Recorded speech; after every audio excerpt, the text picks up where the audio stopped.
Hola, ¿qué tal? Bienvenidos a Ni Más Ni Menos con Yelenis Reina. Ni más de lo que ocurre, ni menos de lo que nos importa. Hoy nos ocupa el tema de las multas por exceso de velocidad que emiten las cámaras en zonas escolares del condado Miami-Dade. Estas cámaras han emitido más de 236,000 multas. Las cámaras las opera una sola compañía y ella misma genera los tickets o multas. Y si creía que nos habíamos librado de las multas por las cámaras de los autobuses escolares, no, esas regresan. Voy a conversar con un comisionado de la Junta Escolar, instancia que votó a favor para que estas cámaras sigan emitiendo multas al conductor que viole la parada del autobús, y también están buscando un sistema para que las personas que sean multadas de manera errónea tengan la manera legal para disputar estas multas. Además, en medio de lo que sería el final de la primera fase del acuerdo de paz en Gaza, firmado recientemente por Donald Trump en Egipto, junto a Turquía y Qatar, se han entregado los rehenes vivos, sí, pero entre los cuerpos de los fallecidos hay uno que no es israelí. Otra situación allí es que en medio del cese al fuego, el grupo terrorista Hamas divulga un video donde ejecuta a un grupo de personas en medio de una plaza. Pedimos precaución para los menores que están viendo el programa. ¿Pone esto en riesgo las negociaciones de paz? Voy a conversar con el analista estadounidense israelí, exmilitar de la Unidad Fantasma de las Fuerzas Especiales de Defensa de Israel y médico, José Lev Álvarez, para que nos actualice sobre lo que allí ocurre. A propósito de la entrega de los rehenes, voy a mostrarles imágenes del momento del reencuentro de dos de ellos con sus familiares. La agencia de prensa Fuente Latina, quien cubre con precisión lo que sucede en Israel, Medio Oriente y el mundo judío, independientemente de su ubicación, nos hizo llegar las imágenes y también la entrevista que le hicieron a la madre y a la abuelita de estos dos rehenes. La abuelita, libró junto a un tío de ser asesinados o secuestrados ese 7 de octubre de 2023. Después de tantos meses de lágrimas, ellos cuentan, llega por fin una historia que ilumina el corazón. Les invito a que se queden hasta el final aquí en Ni Más Ni Menos con Yelenis Reina. Ni más de lo que ocurre, ni menos de lo que nos importa. Comparte y suscríbete a mi canal, y si te interesan los temas del programa, dale like, porque a mí también me gusta. Vamos ya. Ni más ni menos con Yelenis Reina. Ni más de lo que ocurre, ni menos de lo que nos importa. Desde lo que pasa en tu barrio, en tu ciudad y en tu condado, hasta lo que acontece en nuestro estado, en el país y en el resto del mundo, con una mirada crítica, sin parcializarnos y sin miedo a los temas delicados. Ni más ni menos que la verdad. Comenzamos este Ni Más Ni Menos con Yelenis Reina con un tema que nos ocupa, nos preocupa y nos importa. Pero voy a presentar a mi invitado, es el comisionado de la Junta Escolar, Daniel Espino. Bienvenido a Ni Más Ni Menos con Yelenis Reina. Gracias por aceptar la invitación. Gracias por la invitación, es un honor. Las mejores noticias siempre vienen cuando se discuten, porque así todo el mundo tiene su opinión. Pero ya fueron recientemente discutidos dos temas en la Junta Escolar. Háblame de ellos, ¿cuáles son?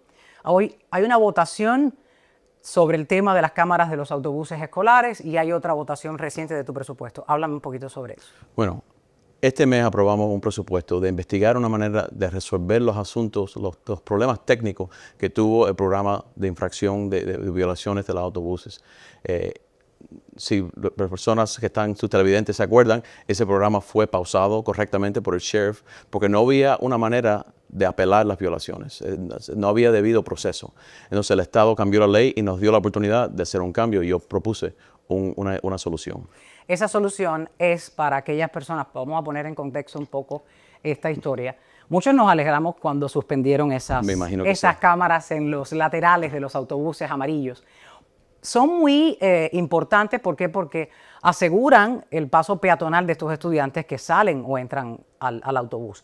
Le da seguridad. Pero en su momento se estaba teniendo problemas para discutirlas, porque estas cámaras estaban emitiendo unas multas que precisamente no existían. Por ejemplo, yo pagué una de ellas, y una multa de estas de los autobuses, y sé de lo que puedo hablar como víctima. Si hay una doble línea amarilla, el autobús está en el lado opuesto a donde yo vengo, en la zona, digamos, norte, y yo voy sur, puedo pasar, porque hay una doble línea amarilla y el estudiante se estaba bajando del lado de allá. Y había una estación, además había un aparcadero para este autobús, estilo un estacionamiento Sí. de autobuses. Y estaba emitiendo esta foto, esta que estamos viendo en pantalla son las cámaras de las que vamos a hablar un poquito más adelante. Estaba emitiendo unas fotos que luego entonces pues se disponían unas multas y tenías que pagarlas. ¿Por qué? Porque cuando tú querías discutirlas no había una oficina, Efectivamente. no había un abogado. Yo llamé a dos y me dijeron es que todavía no existe el proceso. Sí. ¿Y qué cantidad de dinero se recogió durante esas multas positivas o no, o de manera correcta o no? ¿Tienes una cifra de cantidad de multas que se emitieron con ese sistema de los autobuses escolares? Sí, vamos a regresar un poquito. Se empezó este programa y desafortunadamente las cortes de tráfico no tenían los protocolos listos para las apelaciones. En los 4 meses que estaba andando este programa, hubieron más de 11,000 violaciones. Es decir, si hace falta evidencia que hay que educar al público y que todo el mundo tiene que estar atento de las reglas, de las regulaciones de tráfico, es esa evidencia que habían tantas violaciones. De ese monto, habían 8,600 que fueron apeladas, que todavía no están resueltos. Siguen ahí, claro. Pero nosotros, como distrito escolar, pudimos recaudar casi $2 millones que fueron para pagar los salarios de los choferes de los autobuses y también a los asistentes que trabajan en los autobuses. Y ese dinero pues apareció para eso.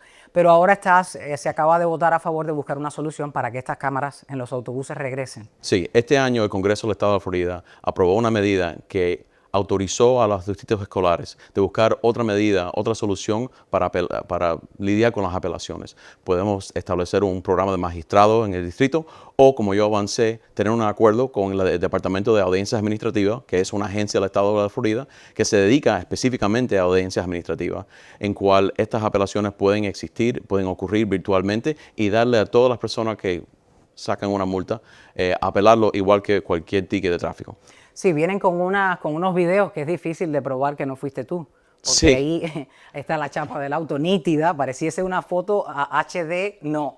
4K tampoco. 4K. 8K. Es cierto. Yo te ¿Eres tú o eres tú? Te ven la cara, te ven el Sí, carro. sí, Y lo más sorprendido es que yo no entendí cómo podían pasar tantas violaciones. Y lo que pasa es lo siguiente: para un autobús, salen los señales, niños, claro. y empiezan a pasar los carros. Algunas veces una docena, 2 docenas al mismo tiempo pasándole, y están bajando los niños, están cruzando mamás y abuelas. Y el punto es, esto Ahí es las tenemos en pantalla, son esas cámaras para cuando vean un autobús amarillo la busquen y efectivamente, digan, es un autobús amarillo, automáticamente ya yo me paro. eso que debería ser Con la un autobús medida. amarillo ya yo me paro. Automáticamente, si tú ves un autobús, deberías pararte, porque hay muchas regulaciones que dicen que deberías parar. Hay algunas que dicen que si hay un median, puedes seguir andando, pero en realidad esto es de seguridad.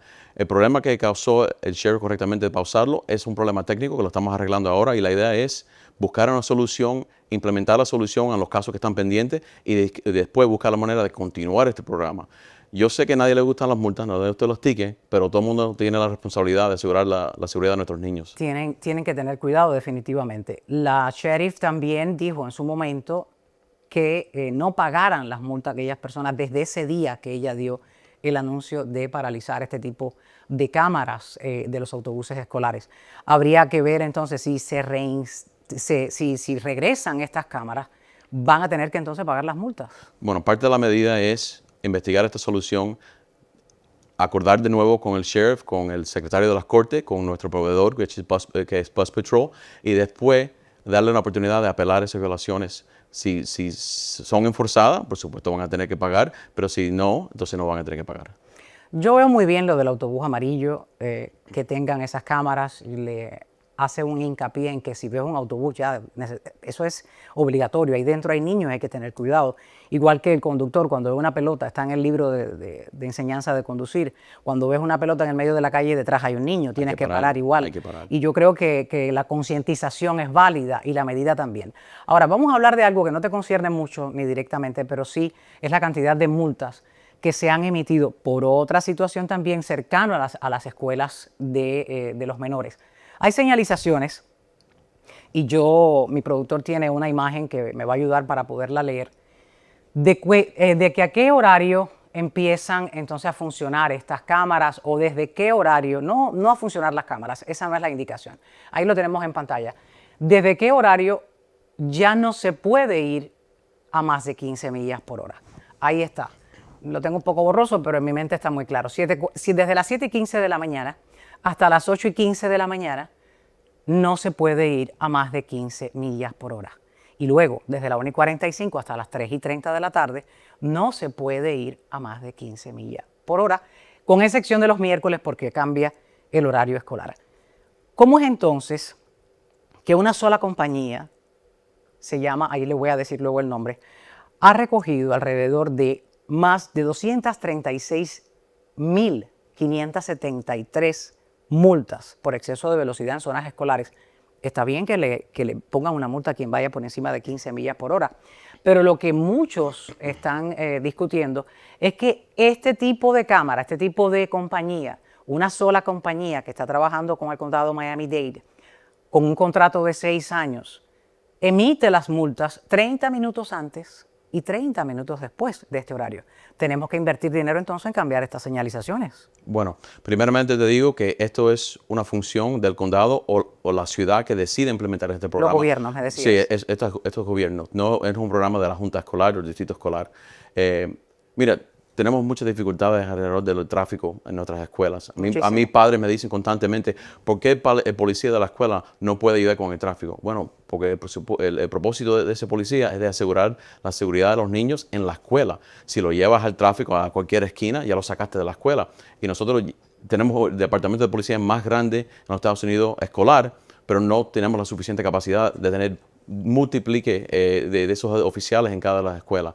Entonces, lo que ciudades y el condado han decidido es enforzar con estas cámaras las leyes que existen. No sé todos los detalles, lo que sí te puedo decir es que el horario de la escuela cambia dependiendo del tipo de escuela que es. Elementaria, sí, claro, middle school, secundaria, basado en la ley del estado de la Florida, cuando podemos arrancar esos días. Pero sí, hay que buscar la manera de arreglar el horario. Pues en mi misma ciudad donde vivo, Miami Springs, hay diferentes carteles que dicen diferentes horas para la misma escuela. Así que entiendo la preocupación, pero sabemos que siempre es para la seguridad de nuestros niños. Vamos a escuchar la voz de la gente porque realmente es preocupante. Yo soy de las que mira los carteles y yo estoy atenta. Y cuando me enteré de que esta compañía que se llama Red Speed Florida tenía este sistema que estaba grabando a los autos que pasaran por estas zonas escolares 30 minutos antes y 30 minutos después, uno no puede conducir con atención. Veo el cartel. Ah, hay una escuela. Miro el reloj. Entonces ahí ya empieza uno a cometer un error en la vía, porque no puedes mirar el celular, no debes, pero tampoco me voy a poner a mirar si es la hora, 30 minutos después, son las 7:45, son las 7:15. Yo creo que debe cambiarse las señalizaciones y entonces poder lograr lo que ellos están queriendo, que es un fondo económico. Se proyecta que va a recibir solamente el condado $144 millones en estos 6 años. Pudiera ser más si hay más infractores, claro está. Y para esta compañía se proyecta que ganen $71 millones para la compañía Red Speed Florida. Hay algo que quisiera señalar a aquellas personas, no al comisionado del condado Miami-Dade, sino a los legisladores. Hay algo que se puede hacer, no solamente cambiar las señalizaciones. Pudiéramos hacer una ley que diga, mira, estas cámaras van a funcionar entre tal hora y más cual hora y cambiar el cartel. Pero el que pase antes o después, no le deben poner una multa.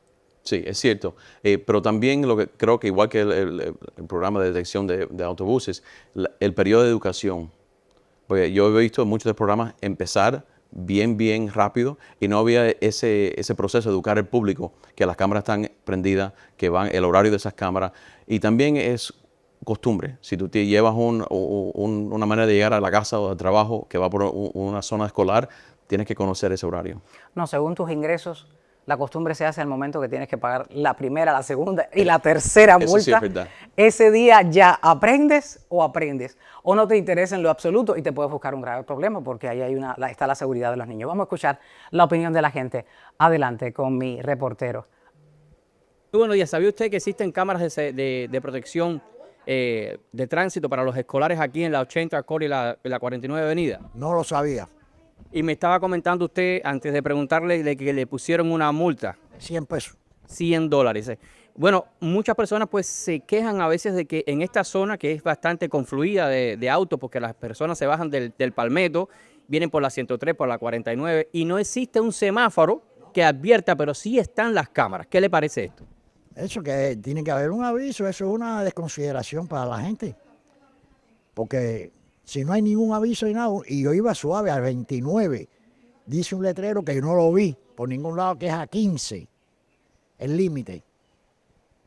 Pero bueno, este letrero es más pequeño, diríamos, es casi del tamaño del tamaño de dos files. ¿Cree usted que este letrero está apto para que las personas, los conductores lo vean? No, de ninguna manera. ¿Qué recomendación usted daría para evitar esto? Que pongan... El letrero más grande, ya que hay una zona escolar, para que las personas lo puedan ver y evitarse una multa, que como está la situación, imagínate. Sí, dice, lo oigo por el radio y por la Poderosa y todo eso. Bueno, ya han puesto casi 23 millones de dólares en multa para un plan que son 144 millones de dólares para, por ejemplo, la empresa es privada, se llama Red Speed y tiene un contrato en 6 años que ganaría unos 63 millones de dólares aproximadamente. ¿Qué usted opina de eso? ¿De dónde usted es? ¿Qué experiencia ha tenido?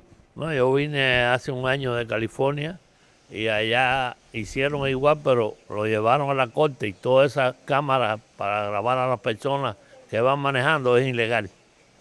Claro, porque Poner policía, que le pagan los sueldos a los policías para que lo estén chequeando, no una cámara. no existe una señalización mucho mayor, más grande, solamente a unos escasos metros de la cámara que hay un cartel pequeño. No, eso no es bueno para ninguna persona ni para nada. Deberían haber más señalamiento. Como por ejemplo, ¿qué debería existir para que la gente lo vea? Un letrero lumínico, ¿no? Para que avise a las personas y con tiempo, ¿no? Por lo menos varios metros primero, ¿no? Bueno, ya escucharon la opinión de la gente. Nadie está de acuerdo con el asunto de las cámaras. Mira, número uno, lo que yo veo, este es mi comentario, esta es mi opinión. Yo veo que son muy pequeñas. Uno sí cumple estar por debajo de entre los 15 y 17, pero entonces escuché que si subes de los 20 te lo mandan. Pero ¿qué tal que estés en el 19 y medio? Igual te hace el clip y te hace la foto. Otra de las cosas que yo veo que está pasando y muy frecuente es que la policía se esconde detrás de un árbol para medirte la velocidad con la que estás conduciendo. ¿Por qué te escondes si te han puesto un uniforme para pues, tener una presencia y un respeto para que las personas nada más te vean, pues cumplan con la ley? Esa es una. Y otra es cómo vas a tener, como acabas de mencionar, a un policía en cada esquina para ver qué va a pasar. Hay que cumplir con la ley, hay que mirar la cámara, pero también tienen que poner señalizaciones. Sí, de acuerdo, de acuerdo. Al final del día es la seguridad de nuestros niños alrededor de las escuelas. Muchos niños están caminando a la escuela, muchos están usando lo que dicen micromobility, patinetas o con motorcitos. Peligrosas. Peligrosas también. La ciudad de Doral acaba de pasar una ordenanza para regular eso también, porque hay muchos conflictos, peatones, personas en vehículos. Un accidente mortal en Biscayne. Sí, estaba hablando con el alcalde Joe Rasco esta mañana sobre ese mismo caso. Entonces, la realidad es que todo el mundo tiene que tomar responsabilidad. Estas medidas simplemente son para disuadir a personas que causen estas infracciones. El propósito de este programa es que últimamente no recauden fondos, porque nadie está violando la ley. Y eso si fuera el propósito de las regulaciones. Violar la ley no, en lo absoluto. Yo creo que todo está de manera correcta. Lo que pasa es que siempre hay que hacer este tipo de legislaciones se tienen que hacer un poco pro contribuyente. Y el contribuyente ya está pagando bastantes taxes para poder pagar ciertos y determinados servicios, no solamente escolares, sino la policía, los bomberos. Pero debemos ser un poco pro contribuyente. ¿Por qué? Porque el contribuyente está pagando los taxes de esos mismos estudiantes para que esas escuelas estén abiertas, sobre todo las públicas. Y yo creo que debe haber mejor señalización, el policía se debe mostrar físicamente. De acuerdo. Un peligro que yo creo que más que en los alrededores de las escuelas, mencionaba las patinetas, pero voy a agregarle, el tener el celular en la mano. Sí. En todo el expressway, cuando yo veo a una persona que delante de él tiene un espacio como para 3 autos, yo digo, está en el teléfono. Está en el teléfono. Con los jueguitos, Y le paso, las redes sociales. y le paso por al lado, y es impresionante cómo van así. Señor, conduce tú, yo aquí. Y lo ves como le dan hacia arriba, están en redes sociales. Bueno, déjame decirte, eso está prohibido en las zonas escolares también, y los hacen. Los mismos padres, desafortunadamente, los hacen. Es y increíble. si estás manejando y no estás mirando la carretera o la acera, puede pasar algo. Muchísimo, en fracciones de segundos. Yo no le puedo perder el ojo al timón, a la vía. A la que yo recojo y subo el celular porque lo he levantado. No soy de la que escribe manejando, pero lo he levantado, ya ahí algo pasó delante de mí. Algo pasó. Un infractor se te puso delante sin una señalización, no lo viste llegar y ahí es donde pasan los accidentes. En Los Ángeles no puedes conducir con un celular en la mano. Sí. Son $100, algo que podría pasar aquí en la Florida y podrían recoger cantidad de dinero. Muchísimas gracias al comisionado de la Junta Escolar, pues aquí del condado Miami-Dade, Daniel Espino. Te agradezco que hayas estado en el día de hoy, pero quiero que me digas el día que regresen este servicio nuevamente de las camaritas en los autobuses amarillos, pues que vengas y me digas para alertarnos de vuelta. Lo haremos. Por favor. Gracias. Muchísimas gracias. Gracias a ustedes. A ustedes en casa, por favor, continúen con Ni Más Ni Menos con Yelenis Reina. Tengo mucha más información a continuación.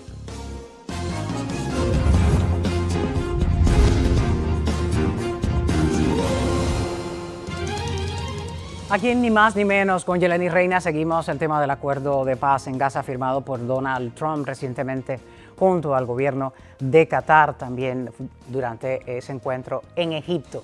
Vamos a estar conversando ahora mismo con el analista estadounidense israelí, ya está conectado con nosotros, ahí lo ven, estadounidense israelí, exmilitar de la unidad Fantasma de las Fuerzas Especiales de Israel, médico José Lev Álvarez, conocido ya aquí en Ni Más Ni Menos, nos acompaña esta vez desde Puerto Rico para actualizarnos sobre esta casi parte final de la primera fase, por así decirle, José, de cómo están ocurriendo las cosas tras la entrega de los rehenes y de algunos cuerpos. Bienvenido, José Lev Álvarez. Saludos, señora Reina, qué bueno verla de nuevo. Igualmente, todo un placer porque estás, no solamente has estado dentro allí, sino que conoces el conflicto y conoces bien cómo se manejan las tropas y cuál es el lenguaje militar que está ocurriendo ahora mismo en esa zona. Hablemos un poco de la entrega de los rehenes, todo muy bien, los familiares, muchos, pues ya hay imágenes difundidas de la alegría y de ese reencuentro, de la emoción. Vamos a tener más adelante aquí algunas de ellas, pero hablemos un poco de lo que está pasando y que no se ve bien en esta última fase de la primera fase del acuerdo de paz en Gaza, y es la entrega de estos cuerpos de los rehenes fallecidos, que hay uno de ellos que no es israelí. Cuéntame. Correcto. Bueno, primeramente es meritorio decir que luego de tanto tiempo es la primera vez en 11 años que en Gaza no hay básicamente rehenes israelíes. Por tanto, el que esto se haya podido lograr bajo el liderazgo del presidente Trump no solamente es un logro a corto plazo y un logro de alegría para el pueblo de Israel, pero demuestra ¿verdad? Que juntos como pueblo podemos unirnos para poder lidiar con ciertos escenarios como este, y yo creo que la alegría de nuestra por los familiares va encaminada hacia eso. Sin embargo, por otro lado, también tenemos los familiares ¿verdad? De los fallecidos, que obviamente no han sido entregados todos en su totalidad por la sencilla razón, primeramente, de que hay que entender, como hemos dicho en este programa en múltiples ocasiones, en Gaza no solamente opera Hamas, opera también la Yihad Islámica, el Frente Popular para la Liberación de Palestina, operan grupos aliados Al Qaeda, opera ISIS. Entonces, muchos de estos grupos el 7 de octubre recibieron rehenes, ¿verdad? Básicamente entregados, de hecho, por empleados de UNRWA, de las Naciones Unidas, que colaboraron con Hamas y la Yihad Islámica en el secuestro de estas personas, ¿verdad? Entonces, básicamente fueron entregados a estos distintos grupos que en algún momento durante la guerra perdieron comunicación con Hamas y que muchos de ellos no saben dónde se encuentran los cuerpos de estos rehenes. Entonces, que para colmo se entregaron el cadáver, ¿verdad? O los restos de una persona que no era un israelí. Yo estoy convencido, sin duda alguna, que no es no es un evento sin querer, fue algo totalmente malintencionado, que tiene un aspecto simbólico detrás de ello, que es dejar de saber, también les entregamos uno de nuestros muertos. Y yo creo que eso es bastante curioso, ¿verdad?, desde ese punto de vista. Esa también podría ser la lectura de esta supuesta confusión, José. Sin duda alguna, Yelenis. Hay una cosa muy interesante que hemos visto este fin de semana, y no por desviarme del tema o de la pregunta, pero que viene a colisión porque está relacionada curiosa e irónicamente a ello, es lo siguiente. Hemos visto que tan pronto Israel, que controlaba el 85% de la franja de Gaza, se ha retirado y ahora solamente controla el 53% del territorio, ¿verdad? Porque Israel se comprometió dentro de este acuerdo que el presidente Trump ha impulsado a retirarse en 3 etapas, pero en esta primera etapa Israel pasa del 85 al 53% del control de Gaza. ¿Qué ha hecho Hamas? Automáticamente salieron, porque como están ya jugando con la parte simbólica o están jugando la estrategia del simbolismo en la región, salieron de los túneles 7.000 terroristas, todos bien armados con sus caras cubiertas. ¿Y qué hicieron? Salieron directamente a los barrios y calles donde ellos entienden que están las milicias que colaboraron con Israel durante la guerra, por ejemplo, Hamas, las fuerzas populares y otras entidades, y fueron literalmente a asesinar a estas personas. Los pusieron en medio de las calles, arrodillados. Ahí tenemos las Estamos hablando. imágenes de estos ataques sumarios. Estas imágenes las divulgó el mismo grupo terrorista Hamas. Sí, sí. Y básicamente pedimos las discreción compartieron. para los menores que estén viendo el video, sea en casa, en Mega TV. Perdón, José Lef, para hacer esta Sí. aclaración a los pequeños que por favor no es el momento para ver estas imágenes ni en el Claro. canal ni en la tablet. Es una ejecución sumaria como estamos viendo en una plaza. Esto ocurrió en medio del cese al fuego. ¿Esto no está poniendo en En medio del riesgo cese ese al fuego. acuerdo de paz? No, porque obviamente yo creo, primeramente no pone en riesgo ni el cese al fuego ni tampoco la prospectividad que pueda tener el acuerdo de paz del presidente Trump. Pero sí tiene, como insisto, tiene un componente simbólico muy importante, que es dejarle saber a la gente dos cosas. Israel no tuvo la capacidad, y esto hay que reconocerlo, el Estado de Israel no tuvo la capacidad de demostrar que hay un nuevo jefe de la policía en la ciudad y nosotros hemos vuelto a recuperar ese respeto legal y ese trono. Y también demuestra que el que coopere con el enemigo será ejecutado. Es una obra auténtica de libro, ¿no? De cómo crear miedo en la población. Pero para Crear terror. básicamente crear terror, claro. Y para aumentar esto y hacerlo peor aún, Hamas básicamente se va a lo de las ejecuciones para que vea la malicia y la estrategia, ¿no? Se va a la prensa, Baim Nassar, que es básicamente el principal portavoz de Hamas en los medios internacionales, y sale diciendo dos cosas. Obvia las preguntas que le intentaron hacer sobre este tema. Y mire la parte curiosa, Yeleni. Se va y dice claramente, bueno, nosotros no nos vamos a desmilitarizar. En un tono chulesco, ¿no? Bueno, básicamente ejecutamos, no nos vamos a desmilitarizar, diga lo que diga el mundo. Entonces es preocupante porque evidentemente vemos que no están comprometidos realmente con sumarse a esa propuesta de paz del presidente Trump. Si no ocurre, si yo he hecho esta pregunta varias veces hablando sobre este tema. Si entregan a los rehenes y están entregando los cuerpos, aceptan una primera fase, ¿qué sentido tienen entonces es decir, haber aprobado este acuerdo de paz y haberlo firmado y decir, pues sí estoy, pero no estoy? ¿Qué sentido tuvo entonces eso? Si no se van a desarmar Rehenes. militarmente. Sí, yo francamente me alegra que me hagas esta pregunta porque he hecho muchísimas entrevistas en estos días y nadie me ha hecho esta pregunta. Esta es la parte más importante de todo. Hay una cosa muy sencilla, yo creo que es momento de decirlo, ¿no? Primeramente, este acuerdo era importante para Netanyahu como para Hamas. Me explico. Netanyahu con este acuerdo ha aumentado casi en 14 puntos su popularidad en territorio israelí. Eso es importante. Ya luego de que estos números han aumentado, ha dicho con mucha malicia, ¿no? Que va a reestructurar el partido Likud, que es el partido de Netanyahu, y probablemente va a convocar elecciones anticipadas para aprovecharse del momentum que esto ha generado, para entonces ganar unas elecciones y mantenerse en el poder. Importante, Netanyahu es el primer ministro que más tiempo ha estado en la historia dirigiendo un país, dentro, ¿verdad?, de un país que es totalmente democrático, pero que es relevante demostrar esto. ¿Por qué? Porque Netanyahu no quiere perder el poder a sabiendas de que tiene muchos casos legales abiertos en ¿verdad?, en la judicatura israelí y pudiera ser perjudicial para él, obviamente, salir de ese marco de protección. Pero también para Hamas esto es importante por una razón muy sencilla. Hamas, como hemos dicho en este programa, ha perdido 23 de sus 24 batallones sobre el terreno. Hamas solamente tiene un comandante vivo sobre el terreno que se llama Abu Suhaib, que todavía no sabemos ni siquiera dónde se encuentra. Y la parte más curiosa de todo, Yeleni, yo creo que, insisto, la madre del cordero y esto, Hamas tiene una estrategia en la cual va a poder ahora concentrarse. Como hemos visto esto de las ejecuciones y lo que ha hecho por el lado de lo que te comentaba, salir de los túneles, grabándolo, todo eso es todo teatro. Tiene componentes simbólicos teatro, pero lo importante es lo que Hamas quiere hacer ahora, que es lo siguiente. Hamas va a intentar, cuando la cosa se calme, el tema internacional se mantenga ahí, pero no tenga el peso que tiene ahora, va a comenzar a intentar secuestrar soldados israelíes. Esto lo estaba pensando antes de esta entrevista porque me parece muy curioso decirlo por una sencilla razón. Antes de que el cese al fuego entrara en vigencia, Hamas ya lo intentó hacer. ¿Por qué Hamas quiere hacer esto? Por la sencilla razón de que todavía quedan los cuerpos de sus dos principales líderes históricos en Gaza, Mohammed Sinwar y Yahya Sinwar, en las morgues de Israel, pero también todavía quedan dos presos muy importantes, que lo comentaba en este programa recientemente otro analista, que quedan dos presos palestinos muy importantes, uno de ellos Ahmad Saadat, que es el líder histórico del Frente Popular para la Liberación de Palestina, y también Marwan Barghouti, que si ese señor llega a salir, y se lo digo de verdad, todas las organizaciones terroristas palestinas y los movimientos políticos que puedan haber dentro del mundo palestino se unificarían alrededor de ese señor. Y jamás necesita que este señor salga para poder mantenerse políticamente vivo. El analista Joseph Hage, el que mencionó esos nombres del cual mencionabas, decían que sí, Ujú, que estos dos personajes son unos genios del mal y que fuera pues ujú. pueden lograr lo que acabas de mencionar. Háblame un poco de esa ayuda que está frenada en una parte de la frontera, en ambas partes de la frontera de Gaza, la parte sur con Israel y la otra parte con Egipto. Se está disminuyendo, se paralizó en su momento esa entrega de insumos y de ayuda humanitaria para esas personas que por 2 años han estado totalmente encerradas porque apenas se podía salir o entrar.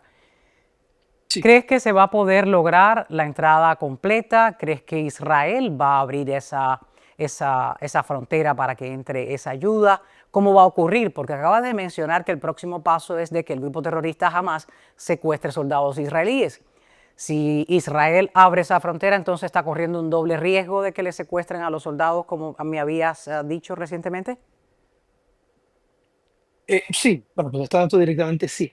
Pero hay una cosa muy curiosa sobre el tema, por ejemplo, particularmente de la frontera entre Gaza y Egipto, en la cual, de hecho, a diferencia de la frontera entre Israel y Gaza, donde solamente lo que hay es una verja, lo que te separa físicamente, entre Gaza y Egipto, lo que te separan son tres muros de hormigón súper altos, con minas y cámaras por todos lados, porque los egipcios no quieren que entren los gazatíes allí para nada. Pero bueno, ¿por qué digo? Quiero decir algo que es muy importante. Actualmente, durante la guerra, de hecho, del año de diciembre del 23 hasta hace muy poco, la familia del presidente egipcio, Abdel Fattah al-Sisi, crearon una agencia que se dedicaba simplemente a sacar a razón de entre 5.000 y 10.000 dólares a gazatíes de la Franja de Gaza para que entraran a territorio egipcio. Sea, que no es que no ha habido nunca ni entrada ni salida a través de esa frontera, a pesar de todas las restricciones físicas que tienen, sino que básicamente si había dinero puede salir de ahí. Ahora, Israel tiene que asegurarse de una cosa muy importante, y es el corredor de Fili. El corredor de Fili es básicamente una línea que existe entre Gaza y la frontera de Egipto. ¿Por qué? Esa línea que es militar, ¿verdad? Desde el punto de vista militar, existe porque esa es la zona desde donde jamás ha podido obtener todo su equipo militar, todo su arsenal militar. Entonces, si Israel permite o no tiene la capacidad actualmente, tiene que desarrollarla, porque obviamente tiene la presión de Trump, tiene la presión de Qatar y Turquía, que son los grandes ganadores de este acuerdo de paz, por eso tuvieron la presencia que tuvieron en primera fila junto al presidente Trump en Claro. Egipto, pues obviamente Israel tiene que asegurarse que lo que entra a territorio gazatí no es equipo militar. O sea, no es que no puede entrar nada, sino que Israel tiene que desarrollar primero esa actividad logística, esa capacidad logística, y eventualmente pues tiene que permitir que entre ayuda humanitaria, porque hay seres humanos. O sea, no estamos hablando que en Gaza no hay seres humanos, es la realidad sobre el terreno, ¿no? Sí, y niños que por 2 años he estado leyendo que no han ido al colegio, otra de los pedidos que están haciendo los gazatíes allí. Ahora, hablemos un poco identifiquemos a los cuerpos de los rehenes entregados, de los fallecidos. Tenemos las fotografías, vamos a verla ahí en pantalla. Uno de los 4, son 4 que entregaron, uno que no es israelí. Uno de ellos es Uriel Baruch, el otro es Tamir Nimrodi y Aitan Levi. Estos son los tres rehenes, los 3 cuerpos. Son los 3 cuerpos que entregaron y que el cuarto pues no resultó no ser un israelí. Uno de estas personas es un taxista, el más joven de 18 años, pues es un militar, estaba hablando, un soldado de 18 años que murió, según su madre comentó a la agencia France 24, fue asesinado durante un bombardeo, es ese que ven en pantalla, el más joven, asesinado durante un bombardeo israelí mientras estaba en cautiverio. Esta es la información que le dieron a la madre de Nimrodi, porque a ella le reportaba el foro de familiares de rehenes y es desde allí que sacan esta información. Estamos hablando de estos cuerpos. ¿Cuántos faltarían para terminar esta primera fase del acuerdo? José Lev, cuéntame. Pero teóricamente faltaría aproximadamente 26. O sea, sacando estos cuatro serían, estos tres, perdón, serían 23. Pero hay una cosa que yo creo que la audiencia debe de escuchar, con mucho cuidado hay que decirlo, pero hay que Claro. comunicarlo, ¿no? Es lo siguiente.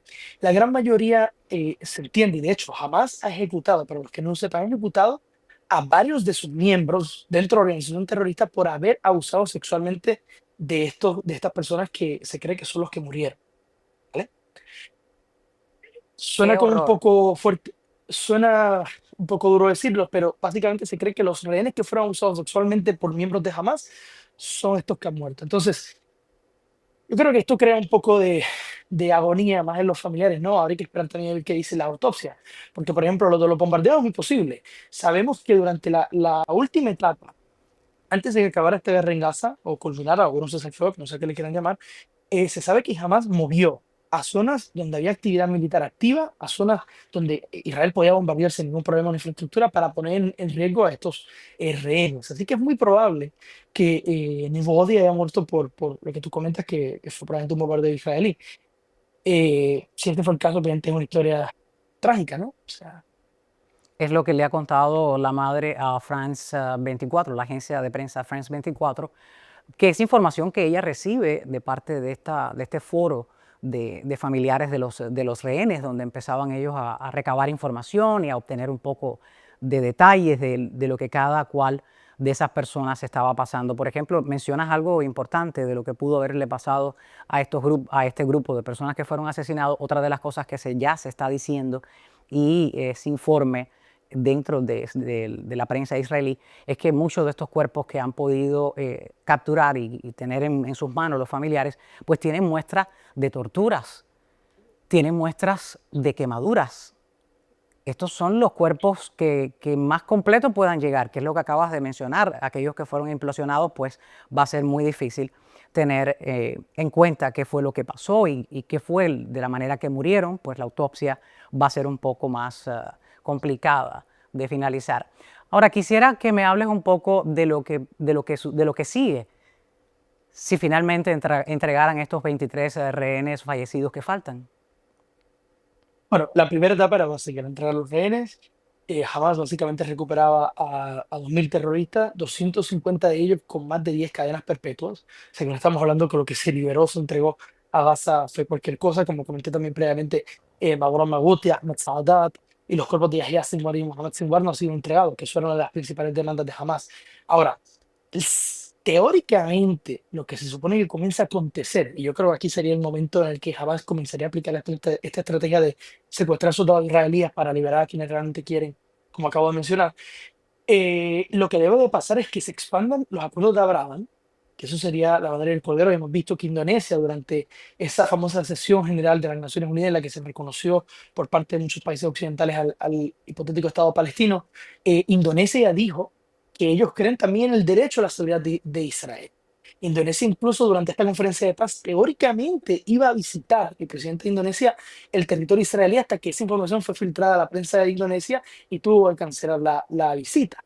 Porque todavía estamos hablando que teóricamente Indonesia no reconoce al Estado de Israel. Pero ya vemos algunos hints, algunas señales, ¿no? Entonces, pues básicamente a partir de ahí es cuestión de tiempo para ver si realmente esto se da. Ahora, ¿qué es lo que o sea, se supone que ocurra luego de eso? Bueno, que comience el proceso de desmilitarización de Hamas, para lo que se requiere a Qatar y Turquía. ¿Están Qatar y Turquía, los grandes ganadores de esta conferencia de paz del presidente Trump en Egipto, dispuestos a realizar eso? No lo están. No lo están porque, y le voy a dar un dato muy curioso. Todos sabemos que históricamente y por los pasados 20 años Israel siempre ha dicho, no, Hamas está siendo financiado por Irán. Para los que no lo sepan, Irán ha reducido un 70% la financiación de dinero que le daba a Hezbollah, que es su principal aliado de chiita también. Entonces, en el caso de Hamas, ya casi es nulo el dinero que recibe Hamas. Hamas, casi todo el dinero que recibe es turco y catarí a través de bancos libaneses. Entonces, la madre del cordero es lo siguiente: si se les quita esa fuente económica clave, probablemente vamos a tener un problema, pero si esa presión no existe, la presión sobre el terreno es nula y por tanto Hamas no tiene derecho a desmilitarizarse. Y obviamente no perdamos de perspectiva, y con esto concluyo, disculpa, Hamas ha dicho en público y en privado, especialmente esta entrevista que mencionada de Bassem Nasir, porque insisto, una cosa es escuchar hablar de estos personajes hablar en árabe y otra en inglés, muy diferente lo que dicen en un idioma del otro. Lo mismo Netanyahu, una cosa en hebreo, otra cosa en inglés. Este señor decía en árabe, muy curiosamente, y lo escuché como 4 veces porque quería asegurarme, digo, nosotros queremos que se nos reconozca como un movimiento de liberación nacional. Si ellos apelan a eso, quizá hay un proceso como el de los años 90 de la OLP, en el cual básicamente Israel dejó de decir que eran terroristas, sino una entidad. Y a partir de ahí, pues quizás pueda cambiar el juego. Si realmente ellos quieren mantenerse militarizados y también hacer este proceso, pues ya en ese caso probablemente Israel va a tener que reaccionar y decir claramente, o aceptamos comernos todas esas empanadas sabiendo de que pueden repetir el volver al estado del 6 de octubre, antes de los atentados, o volver al territorio. Y yo creo que probablemente eso será una encrucijada muy curiosa, hay que ver qué termina ocurriendo. El presidente Donald Trump ha dicho y ha recalcado al respecto, o se desarman o los desarmamos. ¿Has visto presencia militar estadounidense dentro de Israel o en Sí, la sí que Franja de hay. Gaza? No en la Franja de Gaza, pero en territorio israelí sí que hay. De hecho, durante esta guerra, curiosamente, y muy poco se ha hablado en la prensa estadounidense, pero muchos de los manejadores de los sistemas antimisiles Patriots de origen estadounidense en territorio israelí estaban siendo manejados por soldados estadounidenses en territorio israelí. No, no es que Estados Unidos no ha participado directamente. Ahora, una fuerza estadounidense directamente operando sobre territorio gazatí lo veo muy complicado. Yo lo que sí creo es que obviamente también hay que ver qué va pasando, porque todo se entrelaza, ¿no? Pero hay que ver qué va a pasar con Venezuela, que es un tema que es muy importante, porque, y yo sé que puede sonar raro, pero por ejemplo, Venezuela es uno de los núcleos principales donde Hamas y grupos también como Hezbollah se han entrenado en la Margarita. Si hubiera un evento cataclítico militarmente hablando allí, eso pudiera afectar también la actividad sobre el terreno de Hamas, que tiene muy pocas zonas donde puede entrenarse, además del Líbano y otros lugares. Entonces, todo está combinado, pero hay que ver si el presidente Trump se concentra en una actividad bélica en Venezuela, quizás también siente el ánimo de decir, bueno, ustedes harán lo que les toca, yo no puedo hacer más nada, y quizás enganche los guantes, porque es que el escenario es bastante convulso, ¿no? Complicado. Es de ese tamaño. Muy complicado porque se cede, se firma al acuerdo de paz, pero no se cumple en la manera que debiera ser. José Lev Álvarez, muchísimas gracias por estar aquí en el programa Ni Más Ni Menos con Yeleni Reina, hablando sobre este tema tan importante y tan preocupante a nivel global, con todas las cuerdas que mueve una vez pasa una cosa o pasa lo otro. Voy a querer invitarte en próximas emisiones porque todavía este acuerdo, por lo que veo, está largo y tendido. Muchísimas Muy gracias. agradecido siempre, quedo a tu disposición. Cuídate mucho. Muy amable, gracias igualmente. A ustedes, no se vayan. Regreso con las reacciones de los familiares y algunos de los rehenes que fueron liberados, 2 de ellos. Los familiares han dado entrevista a Fuente Latina y Fuente Latina, esa agencia de prensa, pues nos ha dado acceso a la misma y se las vamos a mostrar. No se vayan.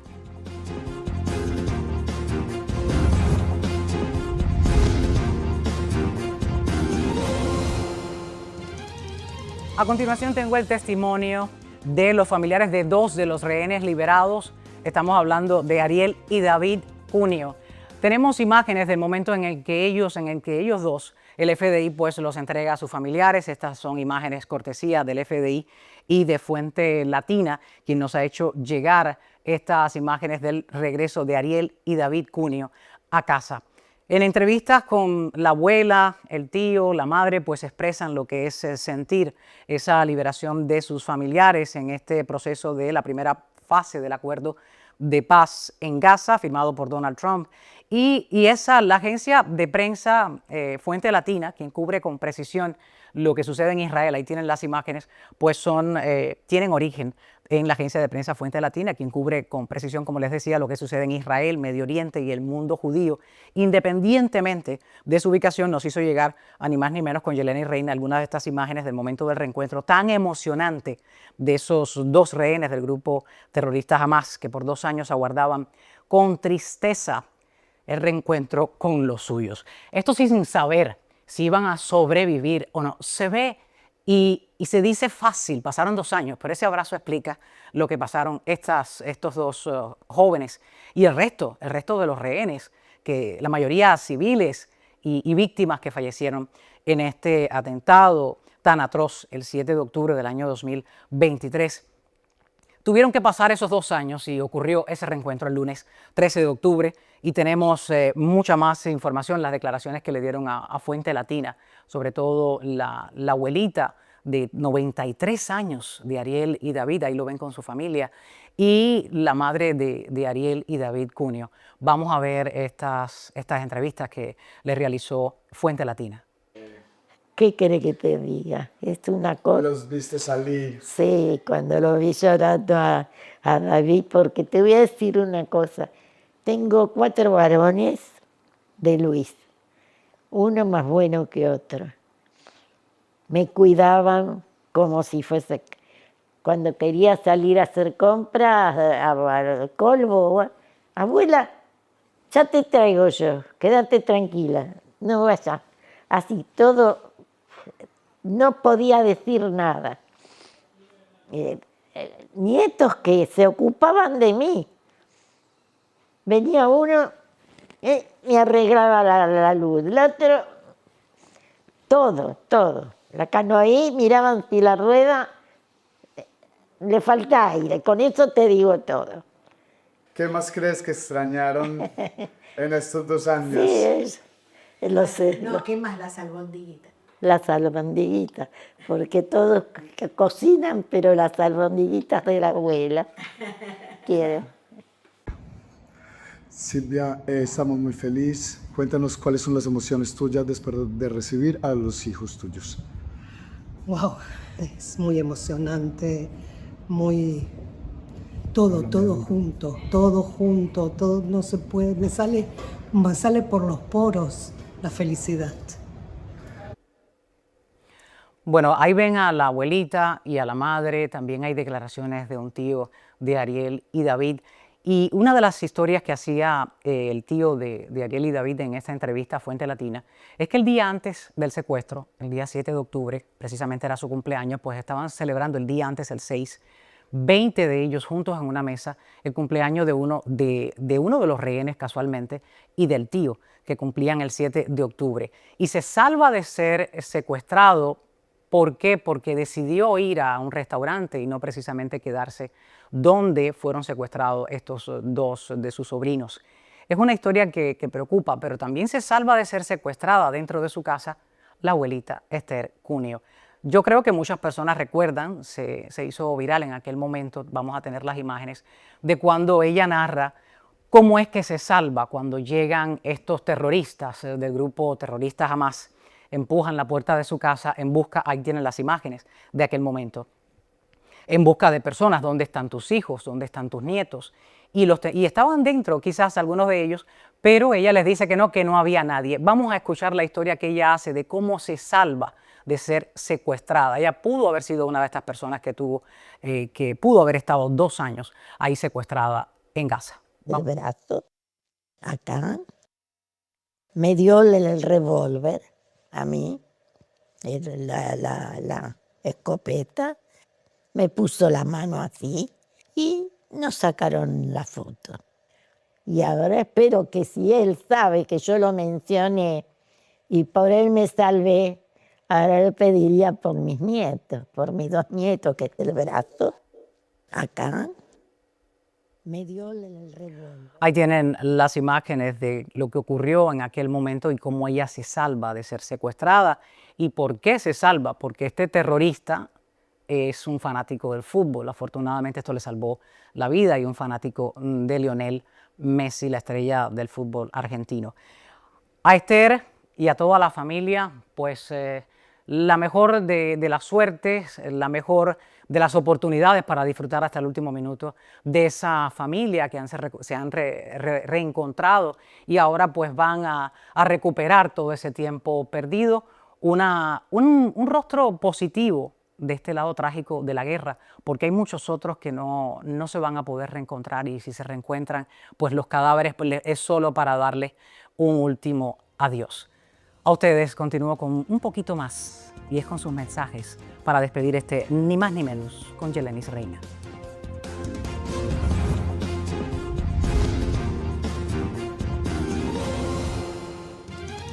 tiempo de despedirnos y lo hago leyendo sus comentarios y saludos. Vámonos ya a pantalla abierta, pantalla completa, a leer. El primero es de Rocío Accesorios. Dice, sí, que barran ellos, que tienen la barriga llena. Los que no tienen un desayuno no pueden gastar sus pocas energías en eso. Gracias por comentar, Rocío. Es J. Van Rodríguez. Escribió, manden a sus esbirros de la policía, a la seguridad y a los boinas negras a recoger la basura y no a maltratar al pueblo. Gracias por escribir, por comentar. Ahí tienen sus corazoncitos que Juanpi y Nakamura me ayudan con ellos desde la computadora. Ida escribió, gracias Yelenis por tu programa, gracias a ti por escribir. Ese gobierno es tan malo que ni siquiera priorizan o gestionan la recogida de basura en los hospitales. Tengo fotos del hospital pediátrico de Matanzas que tiene la basura rebosada en los tanques y no hacen nada para solucionarlos. Gracias por tu comentario y también por ese dato, Ida.